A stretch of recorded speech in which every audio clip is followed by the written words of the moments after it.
Hi friends, ఈరోజు అయితే చాలా టేస్టీ అయినటువంటి హెల్దీ అయినటువంటి పెసరపప్పు సగ్గుబియ్యం పాయసం ఏ విధంగా ప్రిపేర్ చేయాలో మీకు చూపిస్తున్నాను. చాలా సింపుల్, అంతే హెల్దీ కూడా.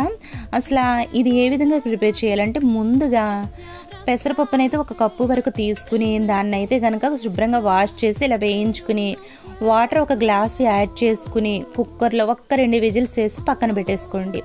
ఈ లోపు అయితే సగ్గుబియ్యం ఒక కప్పు వరకు నానబెట్టుకున్నాను. దాన్ని ఒక కళాయి తీసుకుని దాంట్లో వాటర్ వేసుకుని సగ్గుబియ్యం ట్రాన్స్ఫర్ చేసి 80% కుక్ చేసుకోవాలి. 80% కుక్ అయిన తర్వాత దీంట్లో ముందుగా కుక్ చేసుకుంటే పెసరపప్పుని ట్రాన్స్ఫర్ చేసుకుని అలాగే యాలకుల పౌడర్ని కూడా వేసుకుని కొంచెం పాలు అయితే కనుక ఒక 1/2 లీటర్ వరకు యాడ్ చేసుకునండి. 1/2 లీటర్ పాలు యాడ్ చేసుకుని బెల్లం కూడా యాడ్ చేసుకుని నేతులు వేయించుకుని జీడిపప్పు అలాగే కిస్మిస్ని కూడా యాడ్ చేసుకుని తింటే టేస్ట్ అయితే వేరే లెవెల్లో ఉంటుందండి.